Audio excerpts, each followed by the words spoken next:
Hey guys, really quick, for the entire month of June at Fantasy Sabers, we're giving away the Negotiator Deluxe Edition with every Saber order. This is a 1 month only sale, so don't miss out. What if Padme Amidala was reborn with all of her memories? Let's start the story the day Luke and Leia are born. Padme lay in the birthing chamber with Obi-Wan standing over her. The pain is just too much, the sadness of seeing what Anakin has become. She tries to cling onto life, but she just can't. Her consciousness falls away as she drifted into a deep sleep. She thought it was over. Death has come for her. But moments later, her eyes flash open. Is this a dream? She looks around. She's on the countryside of Naboo, by the lake house her family owns. She can see her sister running in the distance, and beside her is their mum and dad, waving and calling her over. And she realizes this is also the same field where she fell in love with Anakin. She spent the day with her family, believing this was a dream. She never believed in the afterlife, but was forced to now, since she was experiencing it. But she was wrong. She expected this afterlife to end, but she goes to sleep that night and wakes up the following day. This goes on for a week, spending time with her family, and realizes this is all too real to be the afterlife. She must have been reborn with a second chance. As she comes to this revelation, she thinks back on her life. Anakin, her children. How could she let that happen to her beloved? But she knows why. Palpatine. She spent her entire life in politics, fighting for the people of the galaxy, and all this time, it was her supposed mentor who was behind everything, undermining democracy for his own selfish desires to rule the galaxy. And most importantly, he had turned Anakin against her and their family. Palpatine was the reason Padme rose into politics, became queen in the first place, and likely in this new life, he would do the same. But with this second chance, she must have revenge. She decides she will change the events of the future and undermine Palpatine's efforts, stop him from rising to power, and save her beloved Anakin in the process. 2 years later, Padme became the Queen of Naboo. This was all due to Palpatine and his control over the political landscape of Naboo, forcing the previous King Varuna from the position, exposing his crime syndicate ties, as well as grooming Padme's sponsors in the Naboo Electoral Council. He was good, she had to give him that, but she started formulating her own plan. This all started months later, when the Sith Palpatine and Darth Plagueis started the Naboo crisis, sponsoring the Trade Federation and their blockade of Naboo. In the early stage of the crisis, Padme doesn't change anything. She goes to Tatooine, finds Anakin, and came back to Coruscant. This was important. Padme didn't want to change any of this. However, on Coruscant is when Padme saw that Palpatine was manipulating everything. He calls for Padme to make a vote of no confidence in Chancellor Valorum, knowing the Senate will nominate Palpatine for the position. However, she decides not to give into this, as regardless of who's Chancellor, it won't change the outcome of the attack on Naboo. Without calling for a vote of no confidence in Chancellor Valorum, the outcome of the Senate meeting is that a committee is set up to investigate the crisis on Naboo. But Padme decides she'll go back to Naboo, just like she did in the original timeline. However, before she leaves, she decides to discreetly talk to the Jedi Council, asking for more Jedi to assist her. The Council was stubborn, but decided to send Jedi Master Kit Fisto with them. Together they all go back to Naboo. Padme convinces the Gungans to help them, and the Jedi stand off against Maul, now a 1v3. This time, because Kit Fisto was with them in the fight, Maul was easily overwhelmed and defeated. Padme successfully reaches Nute Gunray in the throne room, whilst Anakin destroys the command ship. They had won. The Trade Federation leaders were arrested, Qui-Gon survived, and Padme had prevented Palpatine from becoming Chancellor. After this, Qui-Gon and the other Jedi head back to Coruscant to discuss Anakin further. The Council remain firm in their decision that Anakin will not be trained. He is simply too old, and therefore Qui-Gon decides to leave the Order and train Anakin. He goes to Padme, asking her for money to free Shmi, which she gives him of course, and goes with him to Tatooine to free Shmi and bring her back to Naboo, where she, Qui-Gon and Anakin will live in the countryside whilst Anakin begins his training. Padme was happy, everything is going to plan. Anakin being free from the Jedi and on Naboo was a bonus, as now in the future they can be free in their relationship and not worry about Jedi stigma. However, what Padme had not accounted for was that there were more Sith. In this timeline, Palpatine never kills his master Darth Plagueis, especially since Maul died and he was never voted in as Chancellor. Plagueis was furious. He thought his plan was guaranteed to be successful, conjuring sympathy for Palpatine in the Senate. He sensed something more was at play. Something unknown to him had interfered with his plans. He would meditate on this further. He recently learned of Anakin, and after he laid eyes on him when he was brought to Coruscant, he fell into a vision. He knew Anakin would change the course of history, and this feared him. The mighty Sith Lord Plagueis was afraid, and this caused him to do something irrational. 2 years after Anakin had been rejected from the Jedi Order, Plagueis finally found where he had been all this time, training in the countryside of Naboo with Qui-Gon and his mother. During this time also, Chancellor Valorum's term had expired, and a new Chancellor was elected. However, this time Palpatine lacked sympathy, and the more popular candidate, Bail Antilles of Alderaan, was voted into the position. But this didn't completely worry the Sith. They still had 8 years before the clone army would be fully grown, and after this, Palpatine can run for the position of Chancellor. Padme visited Anakin often on the countryside of Naboo. The young Skywalker welcomed these visits. He loved Padme's presence and obviously had strong feelings for her. However, when Plagueis found out Anakin was on Naboo, he let his fear take over. He sent Dooku, ordering him to kill Qui-Gon and Anakin to prove his loyalty to the Sith. Dooku goes one night, landing his ship far away, and sneaks into their house. He finds Anakin asleep and moves into the adjacent room to find Qui-Gon asleep in the same bed as Shmi. He ignites his now red blade, ready to strike down his old apprentice, but he hesitates, which allows time for Qui-Gon to wake up and ignite his own blade. Qui-Gon sees it's his master in the reflection of the light, and blocks the incoming attacks and pushes him back with the Force. Qui-Gon can see the darkness in Dooku's eyes, but calls out to him, calling him master, asking him why he's doing this. Why would he want to kill his apprentice?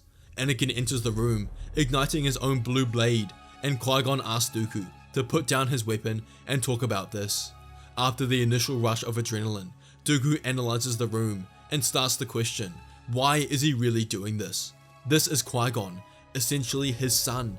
Does he really want to murder him in cold blood? No. Dooku asks Qui-Gon what he's doing here, who tells his master he's training the Chosen One, the one who will bring balance to the Force. It clicks for Dooku. This is why Plagueis wanted them dead. Dooku joined the Sith because he believed there was no other hope for the galaxy. But with Anakin the Chosen One, this changes things, and with Qui-Gon leading his training, there was certainly hope. They talk a bit more, and Qui-Gon convinces Dooku to join them. The following day, Dooku tells Qui-Gon about Plagueis and Palpatine. Qui-Gon couldn't believe it. Palpatine was one of the favorite senators in the Republic, likely the next Chancellor after Bail Antilles. But what shocked Qui-Gon the most was the clone army. War was coming. The war both of them had been sensing for years, and ironically, Dooku was behind it. Qui-Gon convinces Dooku to come to the Jedi Council and speak with them. This issue was far above them and required more attention. They both revealed the truth to the Jedi Council, who could not believe it. Firstly, that Dooku had joined the dark side, and secondly, the Sith could have grown this powerful.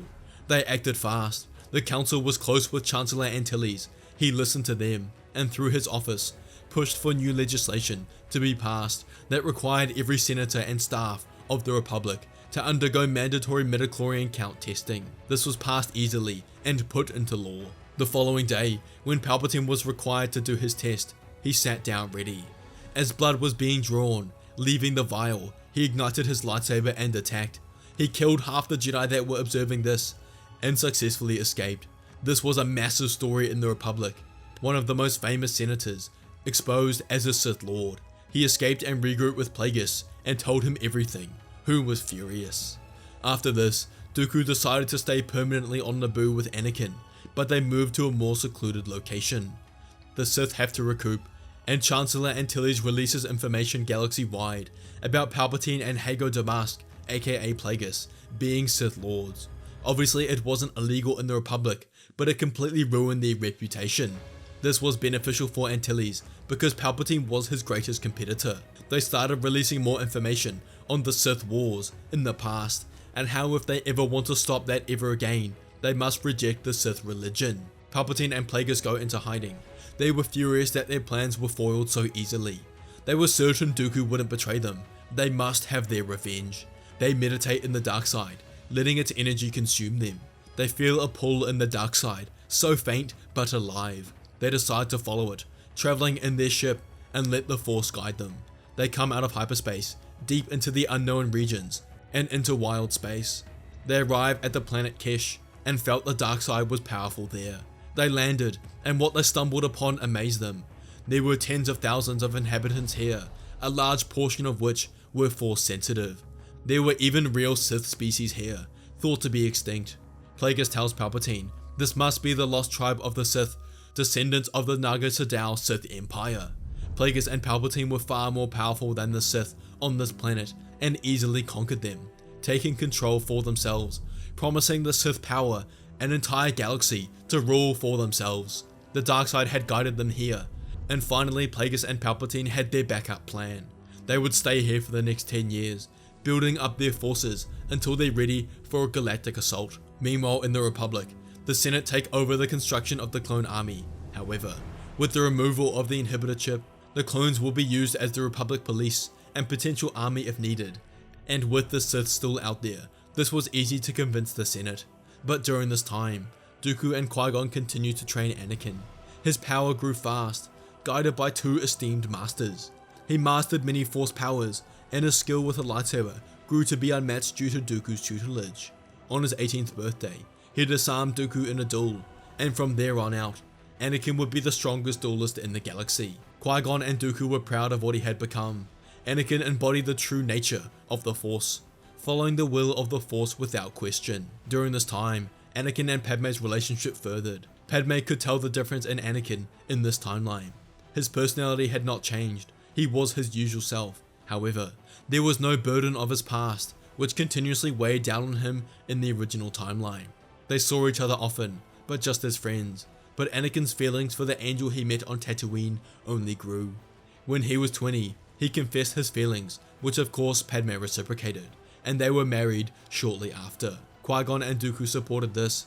They knew Anakin had achieved serenity, and were not as dogmatic as the Jedi were. Padme was happy, she had changed everything for the better. However, everything changed when the Sith Empire attacked. Firstly, they reclaimed Korriban, the ancient homeworld of the Sith, where they set up their key base.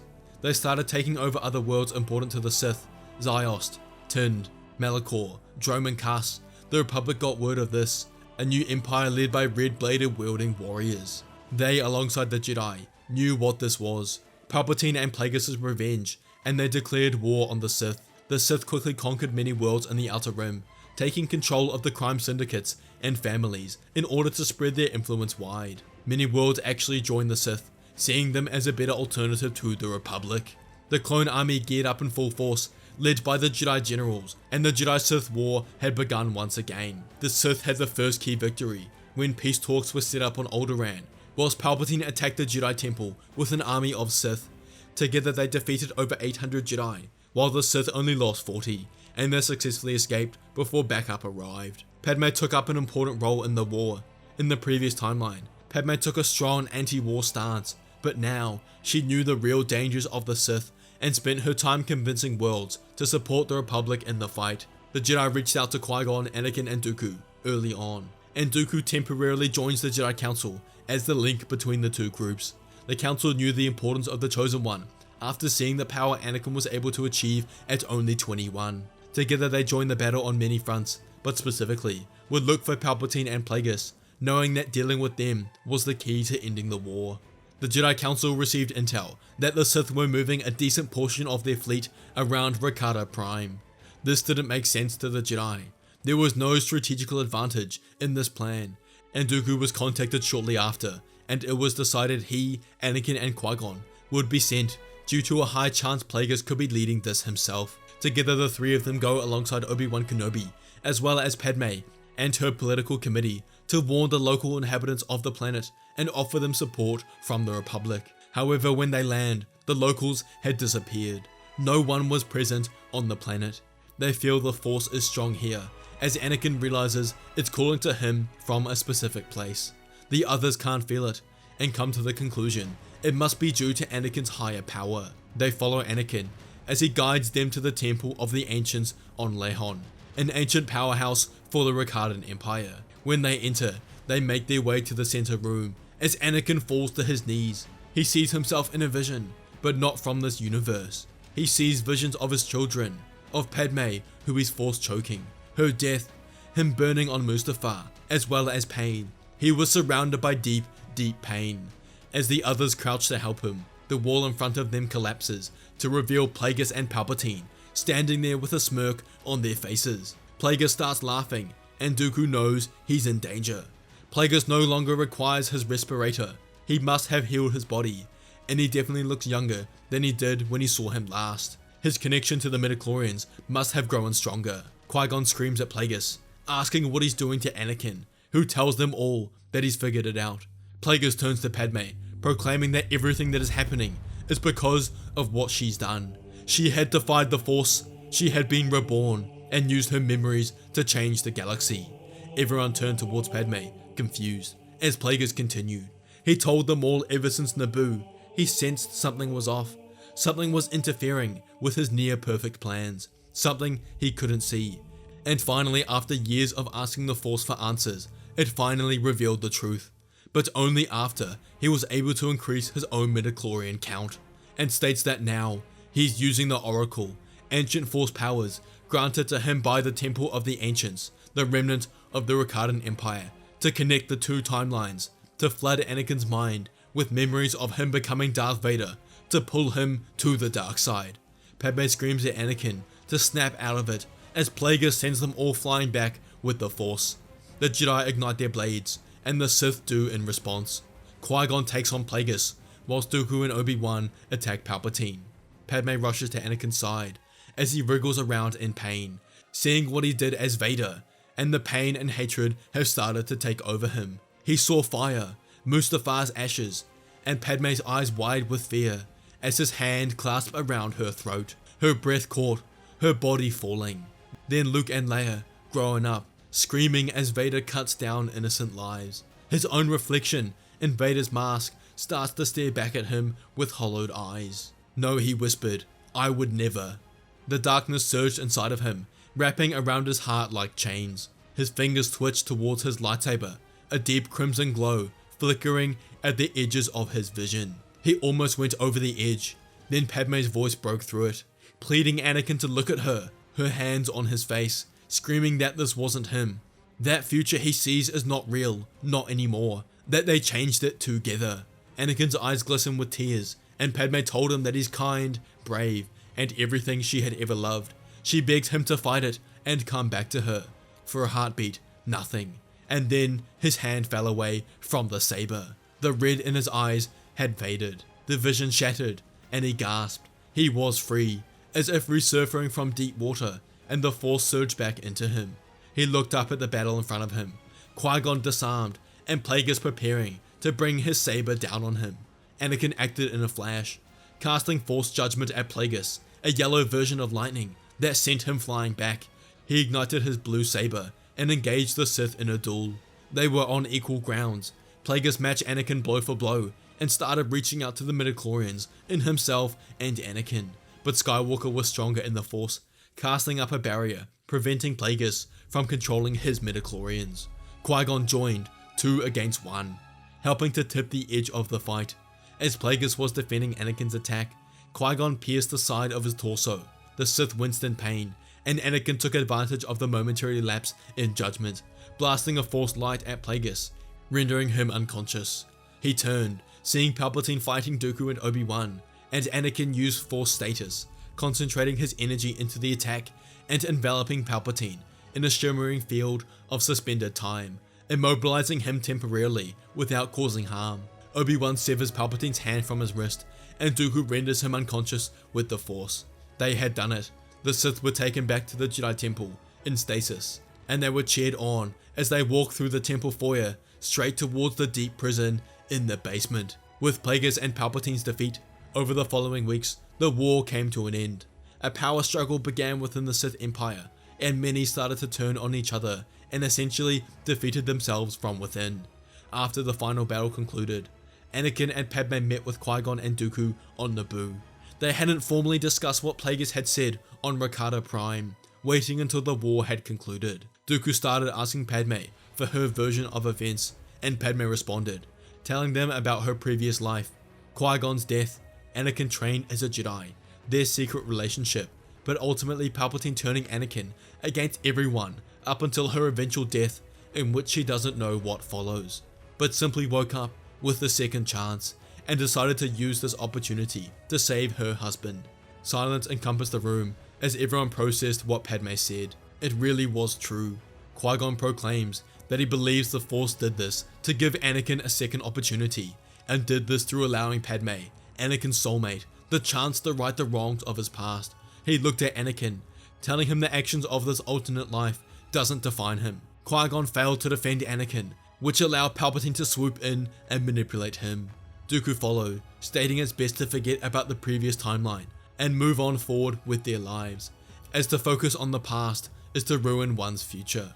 They all agreed to keep this knowledge between them and never tell anyone. Next, they discuss what they will do, and Anakin proclaims that he's fulfilled his role that was bestowed upon him as the Chosen One, defeating the Sith, but balance had not been achieved, that it's time to reform the Jedi Order into the true guardians of peace in the galaxy. Dooku nods, saying he's already heard whispers that many in the Jedi have started to detach themselves from the Order's ways after seeing what Anakin was able to achieve without being a Jedi. They chat about this more and start to set their plan in motion. That night, Anakin and Padme sat on the balcony of the lake house as the sun set. They cuddled as Anakin thanked his wife for everything she had done. They wouldn't be together if it wasn't for her unique bravery and determination. Padme hugged him deeply and whispered in his ear that she was pregnant. Anakin was ecstatic, the best day of his life, and declared that it would be different now. Together they would raise the Skywalker family to save the galaxy. If you enjoyed this video, you have to watch what if Anakin, Qui-Gon, or Obi-Wan were reborn with all of their memories. Don't forget to check out Fantasy Sabers. We're giving away a free Negotiator Deluxe for all of June, so don't miss out. Thanks for watching, and may the Force be with you.